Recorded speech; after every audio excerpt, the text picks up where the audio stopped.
চাকরি নেওয়ার নাম করে 4 লাখ টাকা তুলে নেব, এইটা করার জন্য ম্যানেজমেন্টের উপরে হ্যাঁ হ্যাঁ না না এইসব করে যায়। এইগুলো লোককে ঘাড়ে ধাক্কা দিয়ে বের করতে হবে, আর এটা আপনারাই করবেন। এর জন্য বিদেশ থেকে লোক আসবে না। দালালদেরকে কারখানা থেকে ঘাট ধাক্কা দিয়ে বের করে দিতে হবে, ইছাপুর রাইফেল ফ্যাক্টরি শ্রমিক ইউনিয়নের সভায় বললেন সাংসদ Arjun Singh. Ichapur rifle factory workers union আইএনটিটিইউসির এক সভায় যোগদান করে কেন্দ্রীয় সরকারের অধীনস্থ প্রতিরক্ষা শিল্পের সঙ্গে যুক্ত ইউনিয়নের একাংশ নেতাদের দালাল বলে কটাক্ষ করলেন ব্যারাকপুরের সাংসদ অর্জুন সিং। তিনি প্রকাশ্য সভাতেই বলেন, কারখানায় যারা দালালি করছে এবং ম্যানেজমেন্টের সব কথাতেই হ্যাঁ হ্যাঁ বলছে, নিজেদের লোকে কিছু পাইয়ে দেওয়ার জন্য তাদেরকে চিহ্নিত করে তাদের ঘাট ধাক্কা দিয়ে কারখানার বাইরে বের করে দিতে হবে। এছাড়াও তিনি প্রতিরক্ষা শিল্পের কারখানা নষ্ট করার জন্য বাম শ্রমিক সংগঠন সিআইটিইউ এবং কংগ্রেসের শ্রমিক সংগঠন আইএনটিটিইউসিকেই দায়ী করেন এবং বলেন, স্বার্থের জন্য করানো, কিন্তু ট্রেড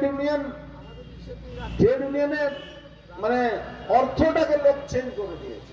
ট্রেড ইউনিয়নের অর্থ মানে এখন দালালি করা। এখানে তো যেহেতু গভর্নমেন্ট ম্যানেজমেন্টে আছে, সেহেতু লড়াইটাকে আরো প্রখর করা যেতে পারে, আরো তীব্র করা যেতে পারে।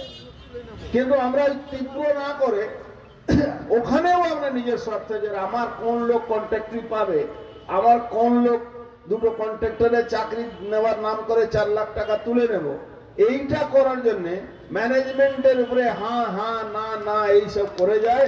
এইগুলো লোককে ঘাড়ে ধাক্কা দিয়ে বের করতে হবে, আর এটা আপনারাই করবেন। এর জন্য বিদেশ থেকে লোক আসবে না।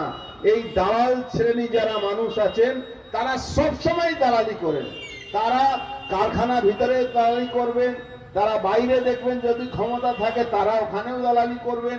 এই যারা দালাল টাইপের যে লোকগুলো হয়, তারা কিন্তু ইন্ডাস্ট্রিকে সর্বনাশ করেছে।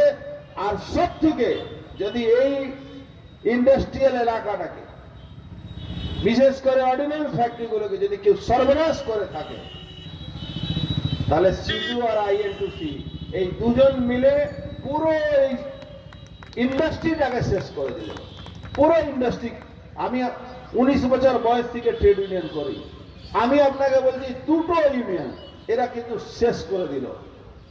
এরা শুধু ওই কেউ লাল ঝান্ডাকে, তিরঙ্গা ঝান্ডাকে বিক্রি করে তারা নিজের রোজগার করেছে, আর মানুষের জন্য কোনো কাজ করেনি।